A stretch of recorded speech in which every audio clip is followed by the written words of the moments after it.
Continuamos, vamos a la segunda hora de clase de lo que es la escatología, el día de hoy. Pero vamos a la clase número 11. Nos toca ver su estado de humillación. Ya acabamos de ver la parte de la tentación en las tres áreas, en las tres esferas de la vida de Jesús, en la cual pasó y salió ileso. Le reitero, en algunas áreas de la vida nosotros vamos a ser tentados, como lo fue Jesús y como otros hombres de la vida y de la Biblia han sido tentados. El único gran y hermoso detalle es que nosotros, el diablo para efectos de nosotros tiene límites. Nosotros no podemos ser tentados más de lo que podamos resistir. Otro de los detalles es que nosotros permanentemente vamos a estar asistidos por el Espíritu Santo. Nunca, pero nunca el Espíritu Santo nos puede abandonar. Ahora, cuando nosotros nos ponemos a caer en la tentación, contristamos, que tiene que ver con entristecer, y apagamos, que tiene que ver con inutilizar al Espíritu Santo. Él va a permanecer ahí, pero contristado o entristecido o inutilizado. Pero nunca se va a poder ir. Ajá. Entonces, la fe, como les enseñé en la materia pasada, la fe nos va a servir en esa condición de pecado única y exclusivamente para buscar la salida de esa condición de pecado. Una vez que salgamos de la condición de pecado, entonces podemos accionar en otras áreas.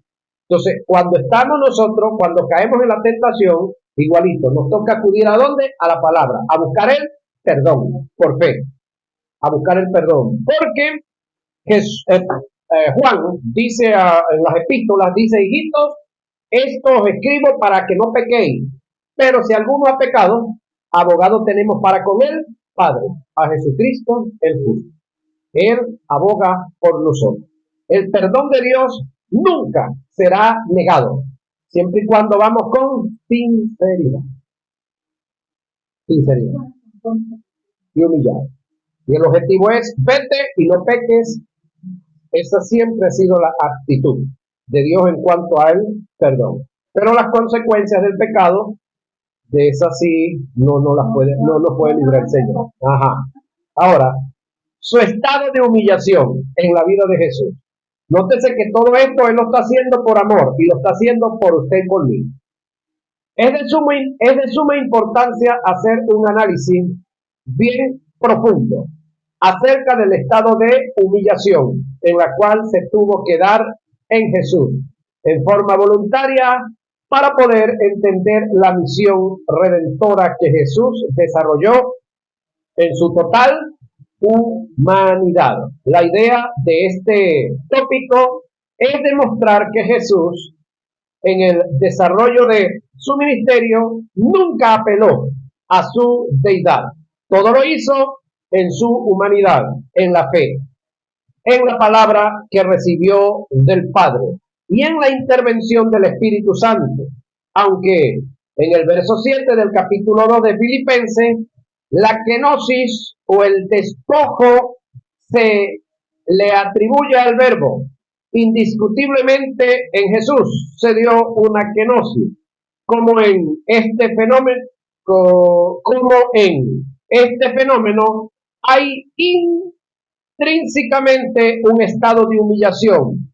Estudiando la kenosis, estaremos estudiando el estado de humillación por la cual Jesús tuvo que pasar. Kenosis, ¿qué es eso? Término en griego que significa vaciarse, despojarse. Oiga esto, despojarse. ¿Qué es lo que hace el verbo cuando determina hacerse hombre?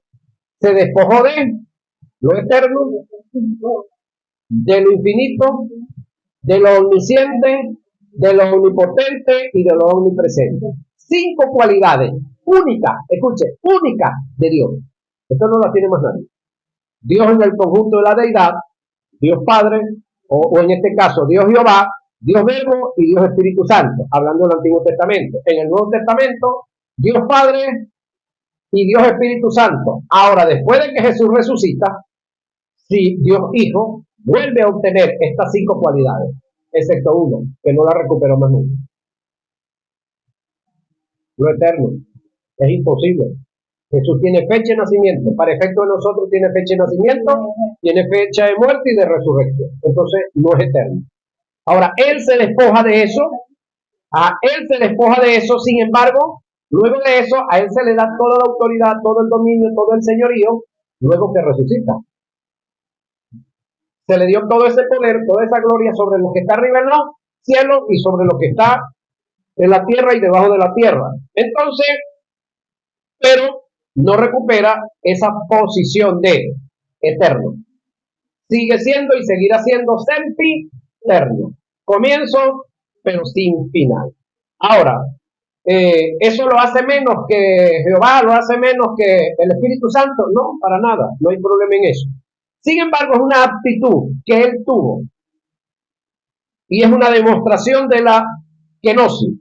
El término kenosis relacionado a Cristo implica el vaciarse y despojarse de todos sus prerrogativas, propiedades y principios divinos, que siendo Dios tenía que dejar de operar como Dios. Jesús nunca dejó de ser Dios, sencillamente se limitó en lo absoluto en sus propiedades divinas para llevar a cabo el plan de salvación. Por lo tanto, mientras Jesús estuvo en el ejercicio de su ministerio, no operó en las propiedades divinas. La kenosis en Jesús se dio en que, siendo Dios, en el transcurso de su ministerio, no debía operar como Dios. Tenía que caminar en la condición humana como un hombre. Hubo etapas en el ejercicio de su ministerio en las que Jesús manifestó la divinidad, pero dicho acto no afectó el ministerio de salvación. Le voy a decir a dónde están las citas bíblicas para que usted las busque, las estudie, pero le voy a hacer algunos recuerdos también por aquí. Recibe adoración. ¿Quién es el único que recibe adoración? Dios. Pedro, cuando llega a la casa de Cornelio, Cornelio se tira de rodillas para rendirle reverencia y respeto, y Pedro le dice, ya va, compañero. Levántese porque yo soy un hombre igualito a usted. Juan, cuando el ángel viene con el mensaje, se tira de rodillas y el ángel le dice, no acepto lo que estás haciendo, Juan, yo soy consiervo tuyo. No aceptó adoración. Por lo tanto, no eran Dios. En el caso de Jesús, recibe adoración. Mateo 14:33, Juan 5:23. Perdona pecados. Marcos 2:1 y 12. Lucas 7:48 y 49. Se titula Señor del día de reposo, Marcos 2:28. Se adjudicó el yo soy que solo le pertenece a Dios y a su independencia, Juan 6:35, 6:41, 6:48, 6:51, 8:24, 10:7 y 14:6. Cambió el sentido de la inspiración. Oiga, de las escrituras. Mira lo que viene aquí. Esto que viene, hermano querido, le cuesta aceptarlo, le cuesta entenderlo a la mayoría del liderato de la iglesia. Y como el liderato no lo entiende, no lo enseña. Y como no lo enseña, la iglesia no lo sabe. Y como la iglesia no lo sabe, pues, lo están dejando pasar como está. Esto que viene, oiga, reitero, cambió el sentido de la inspiración de las escrituras. Mateo 5:21 y 28. Como dice por allá, oíste que predico a los antiguos. ¿Sí? Más yo digo ahora. Esa expresión aparece en el 5 y el 6 del capítulo de Mateo, que es el sermón de la montaña o el sermón del monte.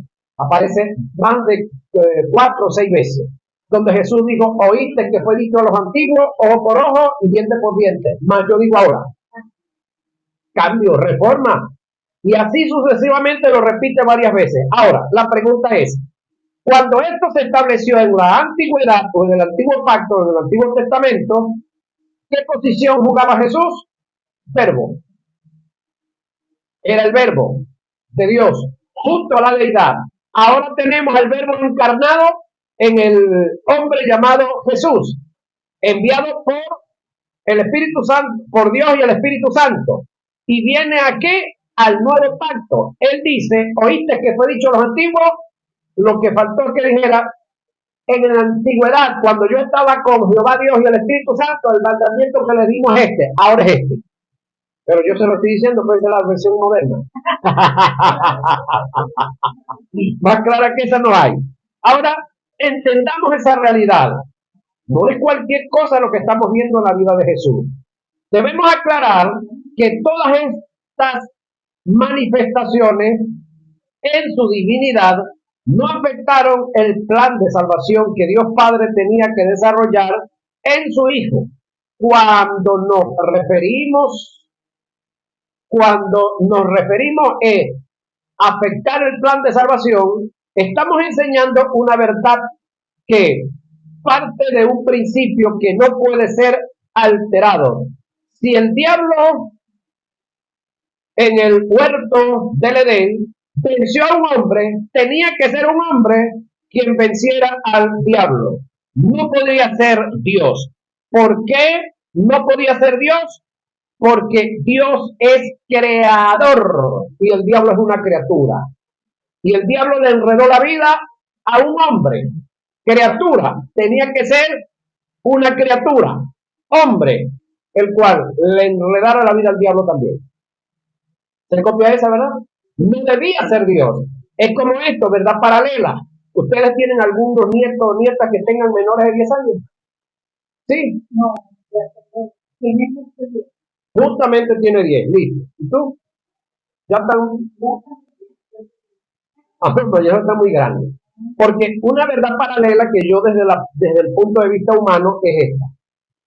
Si nosotros, como hacen en Las Vegas, Estados Unidos, cazamos una pelea, boxeo, y reunimos en un sitio a esa nieta de 10 años y hacemos todo lo concerniente para cazar una pelea, sabemos quién va a ganar la pelea. ¿Sería usted capaz de entrarse a un ring a echarse puño con esa muchacha? Ahora, si tú no eres capaz, porque tú sabes que vamos a tener problemas con el SEGNA, la ley que protege a los niños, moralmente sabemos quién va a ganar, sería una acción inmoral. Entonces, si nosotros razonamos en esta área como humanos, ¿crees que Dios se va a rebajar a pelear con una criatura? No, tampoco. Entonces, en este caso, Dios se rebaja a lo humano en la vida de un hombre llamado Jesús, toma posesión de criatura, y esta criatura entonces le enreda la vida al diablo. Entonces, si fuera a nivel del que le engañó, si fuera Dios directamente, eso sería Dios humillarse frente al diablo. El creador ponerse a pelear con una criatura que de paso está descelada, sin derecho de nada. Entonces, en este caso, un hombre llamado Jesús pasa por el proceso probatorio, se mantiene, demuestra que sí, los hombres pueden estar firmes con su fe puesta en Dios y en su palabra y no ser engañados por el diablo. Entonces, esto a nosotros esto a Dios le da dos victorias. Una, que así como un hombre fue engañado, otro hombre se mantuvo. Así como un hombre fue vencido, otro hombre venció. Eso te dice a ti y a mí que nosotros como hombres podemos vencer también. De paso, a Jesús no lo asistió el Espíritu Santo. A usted y a mí nos asiste el Espíritu Santo. Ahora queremos más. Entonces no hay excusa para decir no puedo. Esto indica que todos los milagros que se dieron en el ministerio de Jesús, oiga lo que viene, fueron posibles por la intervención del Espíritu Santo que moraba en él. No hay un milagro, no hay un milagro registrado en las Escrituras que Jesús en su divinidad haya hecho. Es decir, todos los milagros registrados en el desarrollo del ministerio de Jesús fueron obra del Espíritu Santo. Ahora, todos los milagros que se están dando ahorita dentro del desarrollo del ministerio de la iglesia también son obras del Espíritu Santo. Ningún hombre de todos los que están siendo usados, o es decir, ningún hombre de todos los que predican, exponen y ministran en cualquier tarima, están adjudicados esos milagros a ellos. El detalle es que tenemos una cantidad de obras que están dándose en el entorno de esas tarimas que no son milagros. Escúcheme esto. Tenemos un montón de gente sanándose en las campañas que no son milagros del Espíritu Santo. ¿Cómo así? No estaban enfermos patológicamente. Ellos estaban hipocondriacos. ¿Qué es eso? Psicológicamente. Y como los evangelistas son tan gritones, esa enfermedad hipocondríaca que ese individuo tiene vino por una impresión. Y por la impresión de los gritos del evangelista y de la retumba de las cornetas. Pero no es que se va, es que no tenía nada el tipo, la tipa no tenía nada, sino que llega a la realidad de que él cree que lo sanaron, pero es que, como digo, patológicamente no había nada. ¿Sabe usted que el 85% de todos los que van a un hospital no están enfermos patológicamente?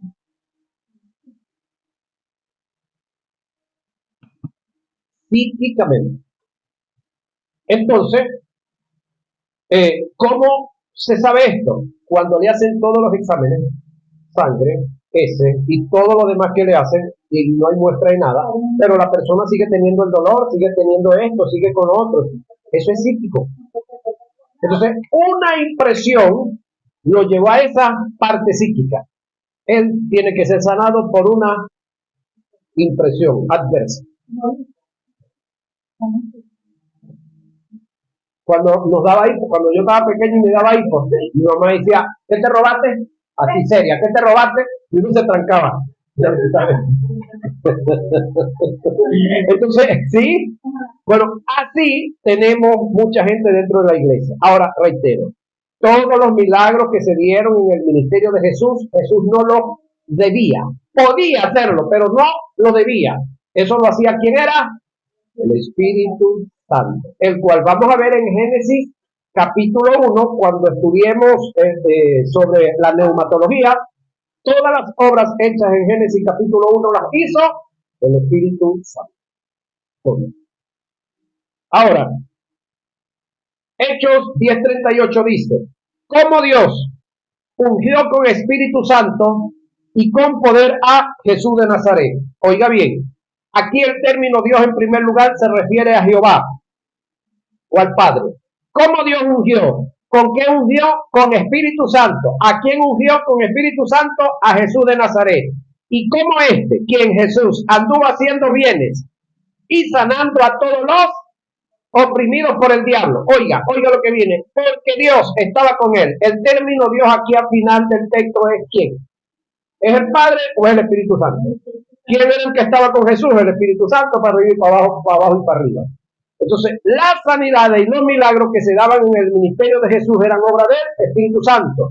Porque Jesús, como tal, él había venido, era a un objetivo específico: deshacer las obras del diablo. ¿Cuáles eran las obras del diablo que Jesús venía a deshacer? El pecado y las muertes. Destruyendo el pecado, destruía las muertes. Y destruyendo las muertes vencía al diablo. Entonces, estas obras que estaban siendo también destruidas, las obras del diablo, lo hacía era la persona del Espíritu Santo, a través del ministerio de Jesús, por supuesto. A través del ministerio de Jesús, indiscutiblemente.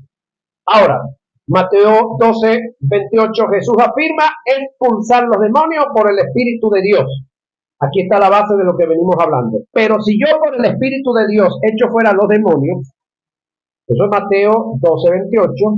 Lucas 4:14 se nos dice, y Jesús volvió en el poder del Espíritu a Galilea en el comienzo de su ministerio. Esto es cuando termina el proceso probatorio de la tentación. Es decir, cuando Jesús regresa de haber pasado por el proceso probatorio de la tentación, dice el texto que vino en el poder del Espíritu. ¿Qué diablo, ni qué enfermedad, ni qué nada podía estorbar lo que él venía haciendo? Nadie. ¿Por qué razón?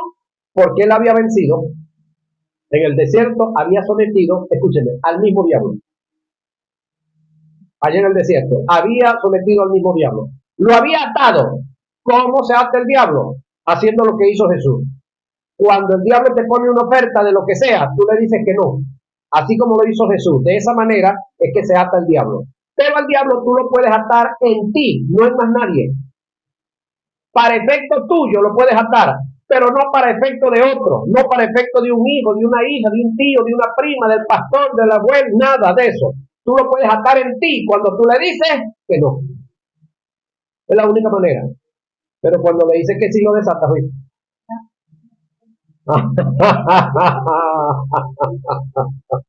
Entonces el diablo hay que mantenerlo atado. De la única manera de mantenerlo atado es en fe colocada sobre los escritos, sobre la palabra, someternos a él. No nada, ahí lo mantendremos como atadito. Lucas 4:4 ya lo leímos, perdón, 4:14. La escritura solo registra un milagro que se dio por la intervención del verbo, oiga esto, en la vida de Jesús. Y este fue en las bodas de Canaán, convirtiendo las aguas en vino. En la respuesta que Jesús le da a María, vemos a Jesús refutando dicha demanda. Analicemos el pasaje. Vamos a ver este detallazo acá, en el cual se dio este milagro. Al tercer día se hicieron unas bodas en Caná de Galilea. Y estaba allí la madre de Jesús y fueron también invitados a las bodas Jesús y sus discípulos. Y faltando el vino, la madre de Jesús le dijo, no tienen vino. Oiga esto. Jesús le dijo, ¿qué tienes conmigo, mujer? La pregunta es, ¿esta expresión de Jesús hacia María es la expresión de un hijo a su madre? Para nada. Entonces, ¿quién habló aquí? Es la pregunta seria que tenemos que hacer. ¿Quién es el que dice que tienes conmigo, mujer? ¿Fue Jesús o fue otro? Otro. ¿Quién fue ese otro? El verbo. El verbo. ¿Qué tienes conmigo, mujer? ¿Sí?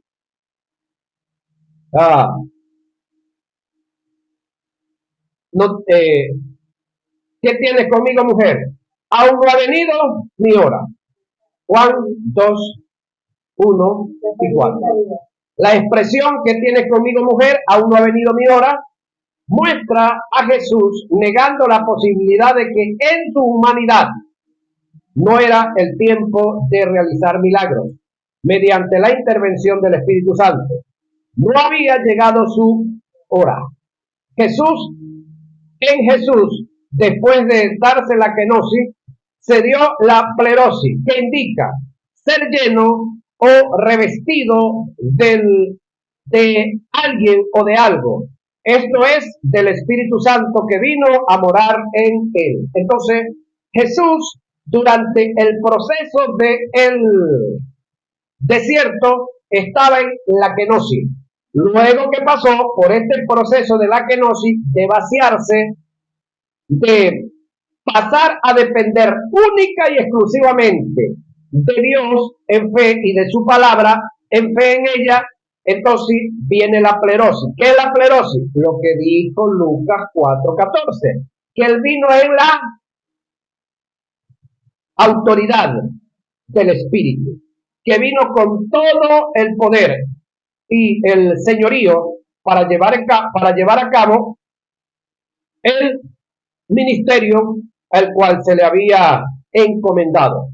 Jesús nunca apeló a su divinidad en el ejercicio de su ministerio. Dependió totalmente de la fe en la palabra y en el poder del Espíritu que estaba en él. De aquí radica la promesa que diera a sus discípulos. Cuando les dijo, las obras que yo hago, las harán también, y aún mayores harán. Según el conocimiento del pasaje, esto es posible por el Espíritu Santo que vendría a morar en los discípulos. Juan 14, 2 y 26. De no ser así, lo que Jesús les dijo a sus discípulos referente a sus obras sería una burla, porque ¿cómo le va a estar diciendo Jesús a sus discípulos que las obras que él hizo las harían en mayor proporción? Si los discípulos no son Dios, como lo era Jesús, en el caso que Jesús haya hecho, en el caso que Jesús haya hecho, apelando a su divinidad. La humanidad de Jesús fue tan latente en su ministerio que nunca operó en la omnisciencia, estando en él la persona del Verbo durante el ejercicio de su ministerio. Hubo cosas y casos que Jesús ignoraba por completo en su diario vivir. A continuación voy a dar los ejemplos. Lucas 2:52 nos dice, y Jesús crecía, oiga, en estatura, es decir, físicamente no, acá en sabiduría.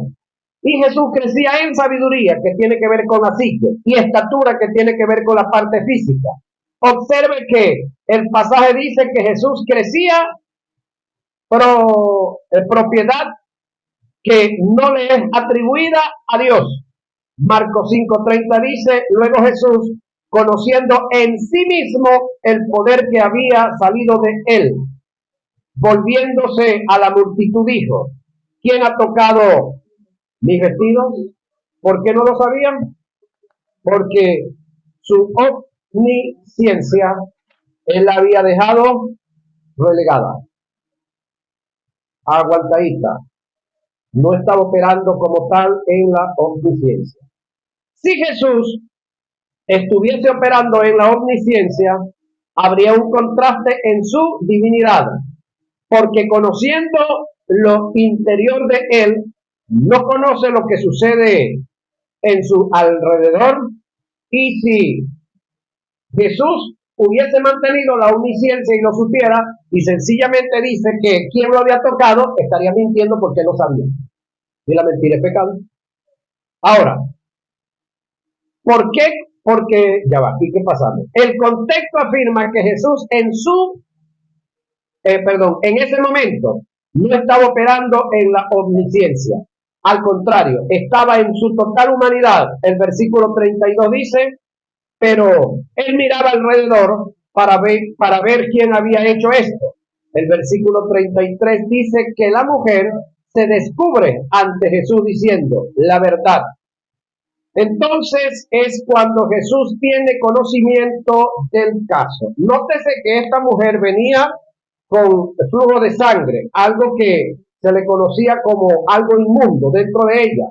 Pero al lado de Jesús venía Jairo, el principal de la sinagoga, que si en el caso de Jairo no hubiese venido en la condición que venía, Jairo podía dar la orden de que esta mujer fuera apedreada y tienen que apedrearla, porque Jesús respetaba y vivía la ley. Pero en este caso, Jairo, el representante de la ley, venía implorando un milagro porque su hija estaba grave. Es decir, el representante de la ley venía chingado, como se dice, de la gracia, del que estaba manifestando la gracia. Ahora, Juan 11, 33 y 34 dice, Jesús entonces, al verla llorando, y a los judíos que la acompañaban, también llorando, se estremeció en espíritu, y se conmovió, y dijo, ¿dónde le pusieron? Le dijeron, Señor, ven y ve. ¿Está hablando de quién? De su amigo Lázaro, el cual había muerto. Jesús viendo los que lloraban, así como usted cuando llega ¿cómo se llama? Al salón velatorio, y usted va tan tranquilo, pero cuando ve la lloradera y los demás, nos hacen llorar. Igualito. Jesús no se escapaba de esa. Observe que Jesús desconocía en su totalidad el lugar donde estaba la tumba de Lázaro, y lo tuvieron que conducir hasta allá por la sencilla razón de que no sabía, de que no estaba, operando en la omnisciencia. Marcos 11:13 dice, y viendo de lejos una higuera que tenía hojas, fue a ver si tal vez hallaba en ella higo, pero cuando llegó a ella, nada halló, sino hoja. Según el relato que estábamos presentando, Jesús no sabía que el árbol no tenía higos. Bien dice el texto, fue a ver si tal vez hallaba algo. Marcos 12:32. Pero de aquel día y la hora nadie sabe, ni aun los ángeles que están en los cielos, ni el Hijo, solo el Padre. A la pregunta que le hicieron sus discípulos acerca de su venida para el establecimiento del reino, Jesús afirmó enfáticamente que él no lo sabía. En su estado de humanidad estaba limitado. Jesús dijo, ni el Hijo lo sabe, hablando de él, en su parte humana. Cuando la Biblia dice que Jesús conocía lo que los hombres cavilaban en su mente y en su corazón, no era la omnisciencia operando en Jesús. Eran los dones de revelación que se manifestaban en Jesús por el Espíritu Santo que estaba en él. Citemos el pasaje. Estaban allí sentados algunos de los escribas, los cuales cavilaban en sus corazones. ¿Por qué habla este así? Blasfemias dice. ¿Quién puede perdonar pecados sino solo Dios? Y conociendo luego Jesús en su espíritu que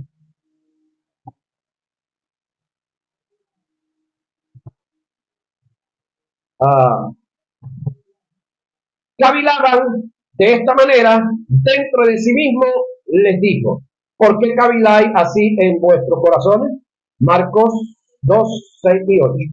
Entonces los escribas y los fariseos comenzaron a cavilar diciendo, ¿quién es este que habla blasfemia? ¿Quién puede perdonar pecados sino solo Dios? Jesús, entonces, conociendo los pensamientos de ellos, respondiendo, les dijo, ¿qué caviláis en vuestros corazones? Lucas 5:21-22. Sabemos que esto es por el Espíritu. Observe que quien da testimonio de la posible omnisciencia de Jesús fueron dos escritores, Marcos y Lucas, que recopilaron información, pero no estuvieron presentes en la escena como tal, para detallar el asunto. Es de notar que quien le diera esta información a los escritores se dejó llevar por el acontecimiento, por lo acontecido, mas no tenía ni el menor conocimiento de la vida del Espíritu en Jesús, que sin lugar a duda fue quien la reveló en palabra de ciencia. El cavilar que estos fariseos tenían en el interior. Cuando Jesús vio a Natanael que se le acercaba, dijo de él, he aquí un verdadero israelita en quien no hay engaño. Le dijo Natanael, ¿de dónde me conoces? Respondiendo Jesús le dijo, antes que Felipe te llamara cuando estabas debajo de la higuera, te vi. Juan 1:47 y 48. En este pasaje podemos observar que Jesús se está moviendo en dos dones de revelación, dados por el Espíritu, que son visión espiritual y discernimiento de espíritu. En conclusión, si Adán era omnisciente, Jesús tendría el derecho de operar en la omnisciencia. Pero como Adán no era omnisciente, Jesús tampoco debía operar en la omnisciencia, ya que él es el postrer Adán, semejante al primer hombre. Jesús tampoco era omnipresente. Esto está bien claro en las Escrituras. Jesús se valía de transporte para llegar y hacer su trabajo o traslado, a los poblados.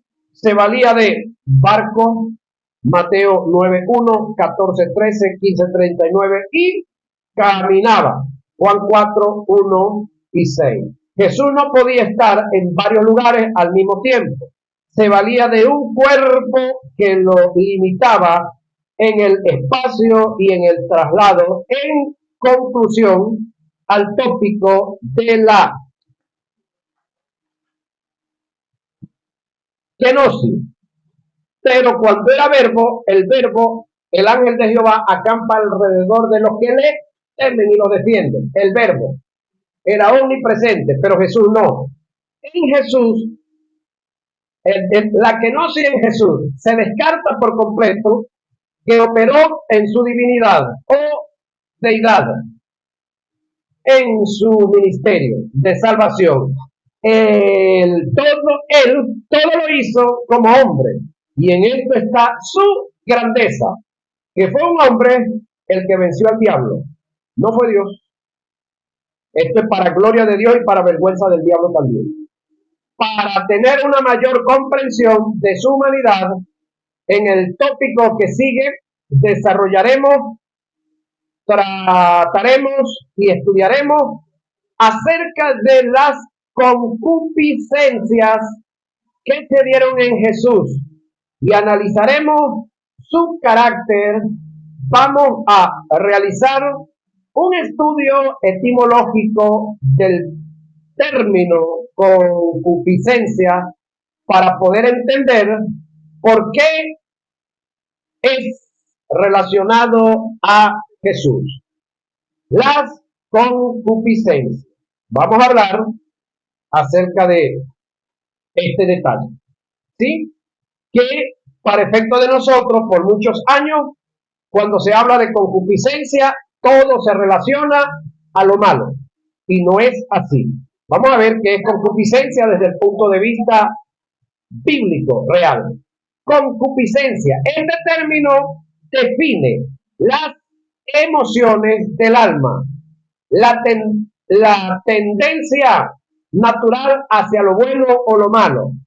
La concupiscencia puede nacer de las cosas externas que perciben los sentidos físicos o de lo interno o natural como acto biológico o fisiológico.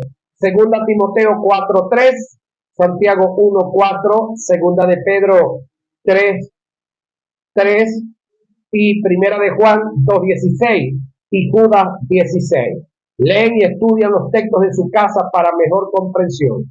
Desde el punto de vista etimológico, el término concupiscencia es utilizado en los textos originales para hacer referencia a los buenos, y a los malos deseos. Esto indica que podemos conceptualizar el término concupiscencia como todo deseo desenfrenado de cualquier tipo, sea bueno o malo. La Biblia hace registro de las buenas concupiscencias. Filipenses 1:23.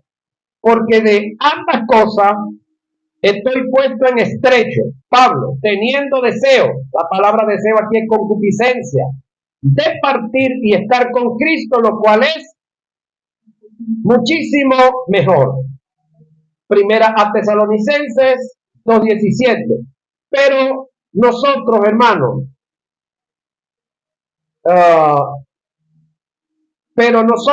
hermanos, separados de vosotros por un poco de tiempo de vista, pero no de corazón. Tanto más procuramos con mucho deseo, ahí mucho deseo es concupiscencia, ver vuestro rostro. Lucas 22:15 aparece el término concupiscencia. Jesús se la atribuye en lo personal y le dijo: cuánto he deseado comer. Esa palabra deseado es concupiscencia, comer con vosotros en estas Pascuas antes que padezca. Lo que Jesús quiso decir fue: cuánta concupiscencia tengo de comer estas Pascuas con vosotros antes que padezca. Ahora la pregunta es: ¿Por qué tanta concupiscencia en Jesús? ¿Era la primera vez que Jesús comía la Pascua? No. Entonces, ¿por qué tanta concupiscencia en Jesús? Porque después de esa Pascua, perdón, esa era la última Pascua que iba a comer con ellos. Después de esa Pascua lo que venía era el Getsemaní, los tribunales, el Calvario y el infierno. Pero los ojos de Jesús no estaban en Getsemaní, no estaban en los tribunales y tampoco en el Calvario, en la cruz. Estaban del otro lado. Eso es lo que lo mantenía sólido. Y él estaba claro que tenía que pasar por ahí, porque todo eso estaba escrito y en la escritura la sabían. Pero su mirada no estaba ahí, estaba del otro lado. Es decir, es como una madre cuando va a parir por segunda vez. Y ella pasó por la primera, ¿no? Su mirada no está en todo el dolor y lo que va a padecer y lo que va a pasar dando a luz. Su vista está en ver ese niño o esa niña en su casa. Así mismo estaba Jesús. Su mirada no estaba en todo lo que iba a padecer. Estaba del otro lado de la cruz. En la gloria que venía.